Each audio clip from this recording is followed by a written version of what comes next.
नमस्कार। कल की हार को भूलकर आज नई शुरुआत करो। आज नया दिन है और नई उम्मीदें हैं, नई आशाएं हैं। तो भविष्य में जो भूल हो चुकी है उसमें सुधार करना ही सफलता का मूल मंत्र है। साथियों, मैं कुलदीप नेगी अपने यूट्यूब चैनल हिम्मत स्टडी पॉइंट में आप सभी लोगों का स्वागत करता हूं।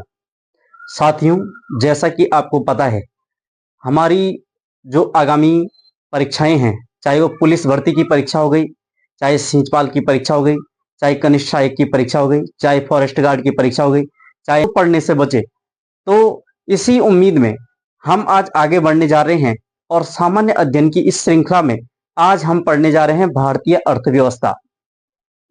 तो साथियों, अर्थव्यवस्था की कुछ क्लासें हमारी पहले भी आ चुकी हैं। जो भारतीय अर्थव्यवस्था है, इसके अंतर्गत जो हमारी महत्वपूर्ण क्लासें हैं, उनमें हमने पहले भारत में रोजगार के बारे में समझा कि रोजगार के अवसर कैसे प्राप्त हो सकते हैं। उस क्लास में हमने चर्चा की थी। दूसरी जो क्लास आई हमारी, भारत में आर्थिक आयोजन, कि भारत में आर्थिकी को कैसे आयोजित किया जा सके कि भारत की आर्थिकी मजबूत हो सके।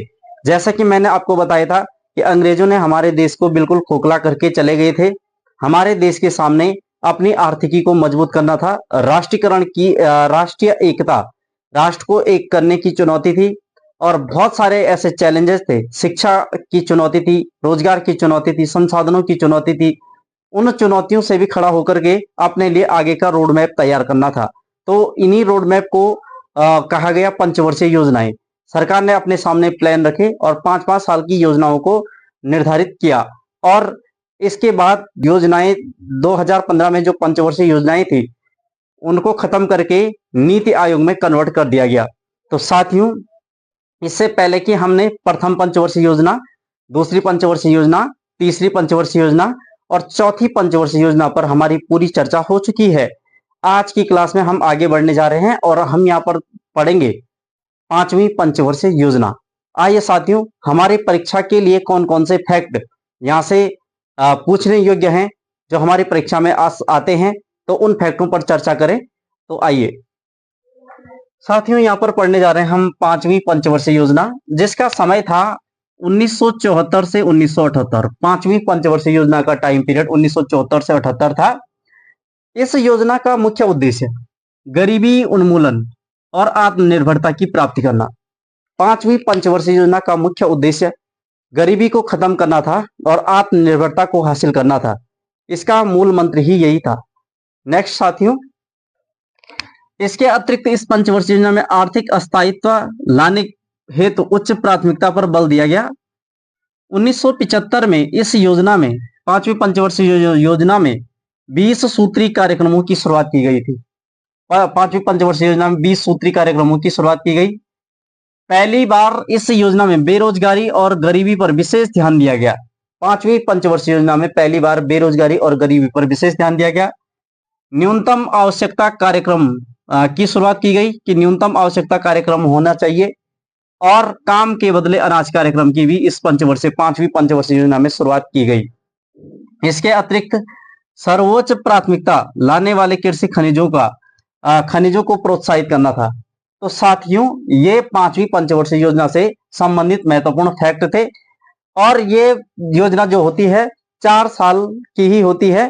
तब तक सरकार बदल जाती है और इस वजह से ये योजना 4 साल की ही रह जाती है। नेक्स्ट इसमें पढ़ेंगे हम अनवरत योजना। तो यहाँ पर फिर आ जाती है अनवरत योजना। 1978 से 1980 में ये मोरारजी देसाई की सरकार में अनवरत योजना लाई जाती है। इस अनवरत योजना में उच्च मूल्य की मुद्राओं की वैधता की समाप्ति की जाती है और शराबबंदी और जन वितरण प्रणाली और सार्वजनिक बीमा जैसी योजनाओं को लाया जाता है। इसके अतिरिक्त इस योजना का प्रतिपादन गुन्नार मिल्डर मॉडल पर आधारित था और गुन्नार मिल्डर ने अपनी पुस्तक एशियन ड्रामा में अनवरत योजना का जिक्र किया है। छठवीं पंचवर्षीय योजना। छठवीं पंचवर्षीय योजना का समय 1980 से 85 था। छठवीं पंचवर्षीय योजना में गरीबी उन्मूलन, इस योजना में गरीबी उन्मूलन पर ध्यान दिया गया। रोजगार में वृद्धि पर ध्यान दिया गया। पहली बार गरीबी उन्मूलन पर विशेष जोर दिया गया। छठवीं पंचवर्षीय योजना में पहली बार गरीबी को खत्म करने पर विशेष जोर दिया गया। इसके अतिरिक्त समन्वित ग्रामीण विकास कार्यक्रम की छठवीं पंचवर्षीय योजना में शुरुआत की गई। इसके बाद आती है सातवीं पंचवर्षीय योजना। इस योजना में का समय रहता है 1985 से 1990।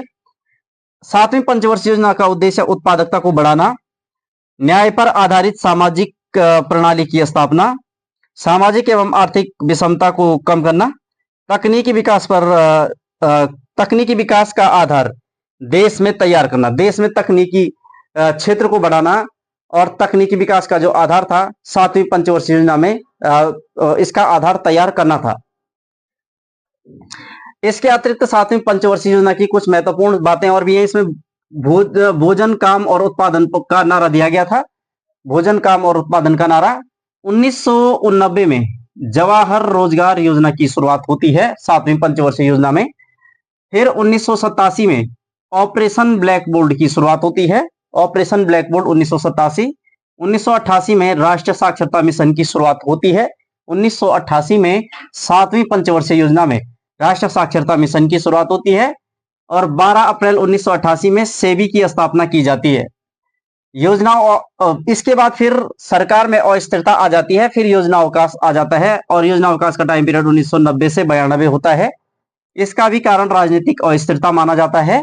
योजना अवकाश का जो टाइम पीरियड है 2 वर्ष का होता है। ये 1991 में कर सुधार के लिए चलैया समिति का गठन किया जाता है। इस योजना के तहत फरवरी 1992 में राष्ट्रीय नवीकरण कोष की शुरुआत की जाती है। फरवरी 1992 में राष्ट्रीय नवीकरण कोष की शुरुआत।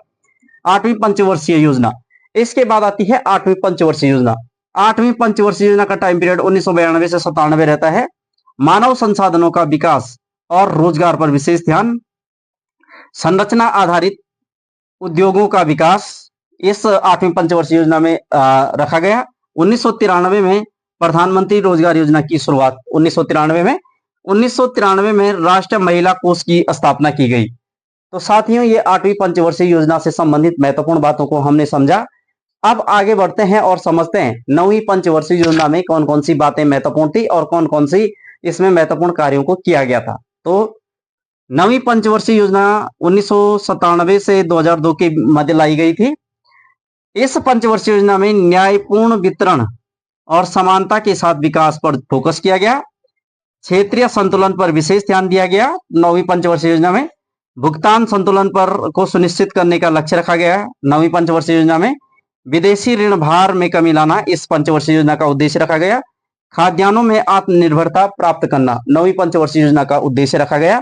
और जड़ी बूटी औषधियों को सुनिश्चित उपयोग करना नवीं पंचवर्षीय योजना का मुख्य लक्ष्य रखा गया। तो इस प्रकार से देश ने प्रत्येक 5 साल की जो योजनाएं बनाई, उन योजनाओं के क्रम में हमने नवीं पंचवर्षीय योजना को भी पढ़ लिया है। तो साथियों, अब इसमें आगे बढ़ने जा रहे हैं 10वीं पंचवर्षीय योजना। पहले हमने नवीं पंचवर्षीय योजना के बारे में जाना और अब हम यहाँ पर पढ़ने जा रहे हैं 10वीं पंचवर्षीय योजना। 10वीं पंचवर्षीय योजना के मुख्य फैक्टरों को देखते हैं। तो 10वीं पंचवर्षीय योजना, इसका टाइम पीरियड है 2002 से 2007 में इसका समय रहा है 10वीं पंचवर्षीय योजना का। इसका मुख्य उद्देश्य था देश में गरीबी और बेरोजगारी को समाप्त करना और अगले 10 वर्षों के लिए 10वीं पंचवर्षीय योजना में अगले 10 वर्षों के लिए प्रतिबद्धता 10वीं पंचवर्षीय योजना का प्रमुख लक्ष्य रखा गया था। इसके बाद नेक्स्ट आते हैं 11वीं पंचवर्षीय योजना। इस पंचवर्षीय योजना में तीव्रतम तथा समावेशी विकास पर ध्यान दिया गया। तीव्रतम तथा समावेशी विकास पर ध्यान दिया गया। शिक्षा हेतु अनिवार्य एवं प्रारंभिक शिक्षा पर ध्यान दिया गया। ये 11वीं पंचवर्षीय योजना के मुख्य बिंदु थे।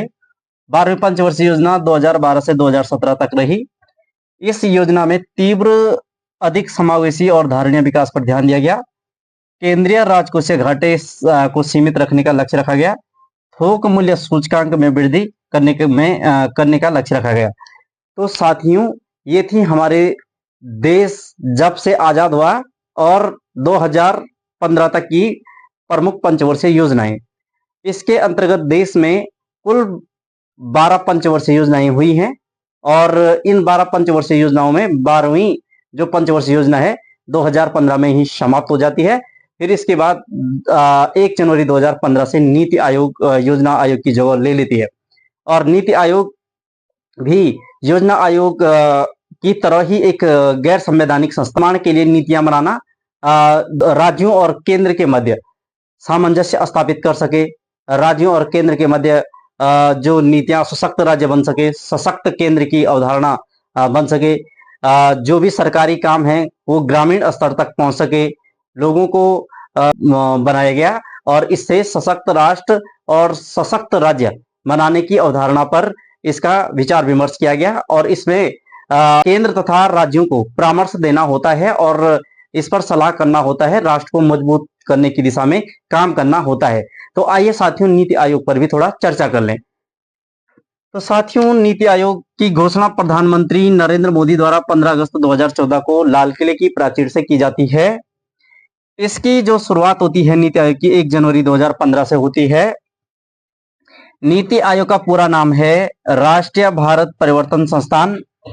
नीति आयोग का पूरा नाम राष्ट्रीय भारत परिवर्तन संस्थान, और अंग्रेजी में इसका नाम है national institution for transforming India. National institution for transforming India. इसके अध्यक्ष भी प्रधानमंत्री होते हैं। जैसे योजना आयोग के अध्यक्ष प्रधानमंत्री होते थे, तो वैसे ही नीति आयोग के अध्यक्ष भी प्रधानमंत्री है। इसको थिंक टैंक के रूप में विकसित करने का प्रावधान रखा गया कि भाई कि ये राज्यों और केंद्र के मध्य सामंजस्य को बढ़ाने की दिशा में सोचेगा, आर्थिक नीतियों को मजबूत करने की दिशा में काम करेगा। इस पर यह फोकस किया गया, इसीलिए इसको थिंक टैंक के रूप में माना गया, कहा गया। इसके अतिरिक्त इसमें उपाध्यक्ष हैं, इसके जो वर्तमान उपाध्यक्ष हैं डॉक्टर सुमन के बेरी इसके वर्तमान उपाध्यक्ष हैं और सदस्य थे। इसके पूर्वकालिक सदस्यों में देखा जाए तो doctor professor Ramesh Chandra, doctor B के शाश्वत इसके पूर्वकालिक सदस्य रहे हैं। पदेन सदस्यों में इसमें केंद्रीय मंत्रियों को लिया गया, जैसे राजनाथ सिंह, अमित शाह, निर्मला सीतारमण, नरेंद्र सिंह तोमर। इसमें इसके अतिरिक्त यहाँ पर हम ध्यान देते हैं राष्ट्रीय विकास परिषद। राष्ट्रीय विकास परिषद की स्थापना 6 अगस्त 1952 को की गई थी। ये एक गैर संवैधानिक संस्था है। राष्ट्रीय विकास परिषद ये नियोगी समिति की सिफारिश पर इस परिषद का गठन किया गया था। इसके काम है योजनाओं के संचालन का मूल्यांकन करना। राष्ट्रीय विकास परिषद का काम है योजनाओं के संचालन का मूल्यांकन करना, आर्थिक नीतियों की समीक्षा करना, जन सहयोग प्राप्त करना और प्रशासनिक दक्षता को हासिल करना। ये राष्ट्रीय विकास परिषद का उद्देश्य है। इसके अतिरिक्त आता है इसमें अंतर्राज्य परिषद कि मतलब राज्यों और केंद्र के मध्य सामंजस्य को स्थापित करना, इसके मध्य हुए विवादों को निपटाना। ये एक संवैधानिक संस्था है, ये हमारे देश के संविधान में लिखा हुआ है। तो इसमें ये जो अंतर्राज्य परिषद की जो बात कही गई आर्टिकल 263 में कही गई है, ये एक संवैधानिक संस्था है। इसका कार्य है केंद्र तथा राज्य के मध्य विवादों की जांच करना, केंद्र तथा राज्य के विषयों पर अनुसंधान करना, उत्तम समन्वय हेतु कार्यवाही की सिफारिश करना। तो साथियों इसमें हमने देखा भारत में प्रमुख पंचवर्षीय योजनाएं, नीति आयोग के बारे में पढ़ा और राष्ट्रीय विकास परिषद के बारे में पढ़ा और अंतर्राज्य विकास परिषद के बारे में हमने जाना। तो इस प्रकार से ये टॉपिक आपका समाप्त हो चुका है भारत में आर्थिक आयोजन से संबंधित। और इसमें आपकी तैयारी कंटिन्यू आगे रहेगी। आप लोग अपनी तैयारी को मजबूती के साथ कीजिए। आप लोग अपनी मेहनत में कोई कमी न करें। और इन्हीं शुभकामनाओं के साथ आज की क्लास में इतना ही। तब तक के लिए धन्यवाद। जय हिंद, जय भारत, जय उत्तराखंड।